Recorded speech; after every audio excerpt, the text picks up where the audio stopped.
विधवा स्त्री पर समाज, आचार्य साधना जी की संपूर्ण वाणी। आज मैं जो बोलने जा रही हूँ वह कोई कथा नहीं है, कोई कल्पना नहीं है, कोई प्रवचन नहीं है। ये उस स्त्री की जीवित पीड़ा है जिसे समाज ने एक शब्द में समेट दिया। विधवा पति की मृत्यु के साथ ही समाज मान लेता है कि उस स्त्री का जीवन भी समाप्त हो गया। उसके सपनों, इच्छाओं, मुस्कान और भविष्य पर ताले लगा दिए जाते हैं। आज यह वाणी उन तालों को तोड़ने के लिए है। एक मृत्यु, दो सजाएं। जब एक पुरुष मरता है समाज शोक मनाता है, लेकिन जब वही मृत्यु किसी स्त्री को विधवा बना देती है तो समाज शोक नहीं, नियम थोपता है। ये नियम भगवान ने नहीं बनाए, यह नियम डर से बनाए गए हैं। डर इस बात का कि अगर स्त्री स्वतंत्र रही तो सवाल पूछेगी। पति की चिता की आग ठंडी भी नहीं होती और समाज उस स्त्री के रंग छीन लेता है। उससे कहा जाता है अब सफेद पहनना है, अब हंसना नहीं है, अब शुभ नहीं रह गई हूं मैं। पूछती हूँ क्या मृत्यु का विष केवल स्त्री के हिस्से में आता है? धर्म और पाखंड। धर्म कहता है आत्मा अमर है, फिर पति की आत्मा अमर है, तो स्त्री का जीवन क्यों समाप्त मान लिया जाता है? किस शास्त्र में लिखा है कि बिंदी पाप है, चूड़ी अपराध है और मुस्कान अधर्म है? सच यह है कि धर्म नहीं बदला, व्याख्या बदल दी गई पंडितों ने नहीं, सत्ता ने नहीं, समाज के डर ने धर्म को तोड़ा। स्त्री का मौन। विधवा स्त्री सबसे ज्यादा इसलिए पीड़ित होती है क्योंकि उसे बोलने नहीं दिया जाता। उसकी इच्छाओं को अश्लील कहा जाता है, उसकी भावनाओं को पाप उसे बताया जाता है कि अब त्याग ही उसका धर्म है। लेकिन मैं पूछती हूँ त्याग तब पवित्र होता है जब वह स्वेच्छा से हो। थोपा हुआ त्याग हिंसा है। पुरुष और दोहरा मापदंड। विधुर पुरुष दूसरा विवाह करता है तो समाज ताली बजाता है। विधवा स्त्री जीवन की बात भी करे तो समाज उंगली उठाता है। यह असमानता धर्म नहीं, कायरता है। विधवा अभिशप्त या तपस्विनी। विधवा स्त्री अशुभ नहीं होती, वह तपस्विनी होती है। उसने जीवन का सबसे बड़ा आघात सहा है।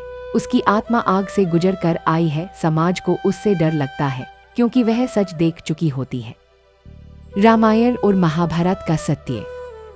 शास्त्रों में कहीं नहीं लिखा कि स्त्री पति के बिना अधूरी है। सीता ने वन में भी शक्ति को नहीं छोड़ा। कुंती ने एक स्त्री होकर राजवंश को दिशा दी। विधवा स्त्री को कमजोर कहना शास्त्रों का अपमान है, आधुनिक समाज की नकाबपोशी। आज का समाज खुद को आधुनिक कहता है, लेकिन विधवा के नाम पर वही पुरानी मानसिकता जिंदा है। फर्क सिर्फ इतना है कि अब यह सब चुपचाप होता है। समाधान दया नहीं है, समाधान सम्मान है। विधवा स्त्री को सहारे की नहीं, अधिकार की जरूरत है। उसे यह बताने की जरूरत है कि वह फिर से जीवन चुन सकती है। अगर समाज नहीं बदला तो यह अन्याय चलता रहेगा। लेकिन याद रखना, जिस दिन विधवा स्त्री ने अपनी आवाज पहचान ली उस दिन समाज को बदलना पड़ेगा। ओम, यही साधना है, यही सत्य है। आज मैं यह वाणी केवल विधवा स्त्री के लिए नहीं बोल रही हूँ, आज मैं यह वाणी पूरे समाज के लिए बोल रही हूँ, क्योंकि जब तक समाज नहीं बदलेगा तब तक स्त्री का दर्द यूं ही चुपचाप सहा जाता रहेगा। आज समय आ गया है कि हम अपनी आंखों पर बंधी हुई पट्टियां खोलें और सच को स्वीकार करें।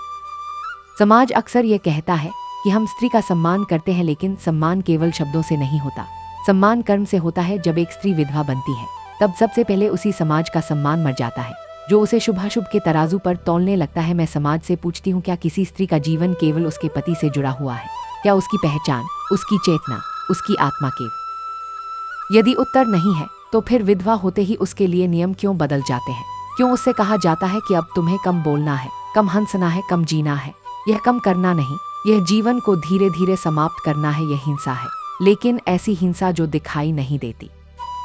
मैं आज हर माँ, हर पिता, हर भाई और हर बहन से कहना चाहती हूँ, जब आपके घर की कोई स्त्री विधवा बनती है तो उसे बोझ मत समझिए। वह बोझ नहीं है, वह पीड़ा से निकली हुई शक्ति है। उसे सहारे की नहीं, विश्वास की आवश्यकता है। उसे ये बताने की आवश्यकता है कि उसका जीवन अभी समाप्त नहीं हुआ, बल्कि एक नए रूप में शुरू हुआ है। समाज को यह समझना होगा कि स्त्री का चरित्र उसके वस्त्रों से नहीं मापा जा सकता, उसकी पवित्रता उसके वैवाहिक स्थिति से तय नहीं होती। यदि एक स्त्री ने पति खोया है तो उसने अपना अस्तित्व नहीं खोया, उसका मन अभी भी महसूस करता है, उसका हृदय अभी भी धड़कता है और उसकी आत्मा अभी भी ईश्वर से जुड़ी हुई है। आज सबसे बड़ा पाप यह है कि हम स्त्री की चुप्पी को उसकी सहमति मान लेते हैं। वह इसलिए नहीं चुप है कि वह कमजोर है, वह इसलिए चुप है क्योंकि समाज ने उसे बोलने से डरा दिया है। लेकिन याद रखना, जब स्त्री बोलना शुरू करती है तब इतिहास बदलता है।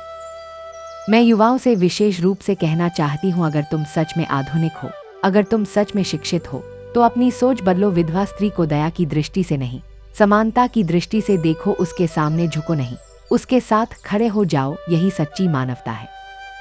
धर्म के नाम पर किए गए अन्याय को अब धर्म का कवच नहीं मिलना चाहिए। जो परंपरा किसी को तोड़ती है वह परंपरा नहीं, वह अज्ञान है, और अज्ञान को छोड़ना ही सच्ची साधना है। आज मैं समाज को चेतावनी नहीं, अवसर दे रही हूँ, अवसर इस बात का कि हम अपने बच्चों को एक ऐसा भविष्य दे जहाँ किसी स्त्री को विधवा होने पर अपने जीवन से मुंह न मोड़ना पड़े, जहाँ उसे यह न सोचना पड़े कि अब वह समाज के लिए अशुभ हो गई है। याद रखना, समाज की प्रगति इस बात से नहीं आंकी जाती कि वहाँ कितने मंदिर हैं, बल्कि इस बात से आंकी जाती है कि वहाँ स्त्री कितनी सुरक्षित, स्वतंत्र और सम्मानित है। अगर आज हमने विधवा स्त्री के लिए अपनी सोच नहीं बदली तो कल हमारी बेटियां भी इसी भय के साथ बड़ी होंगी, और यह भय किसी भी समाज को भीतर से खोखला कर देता है।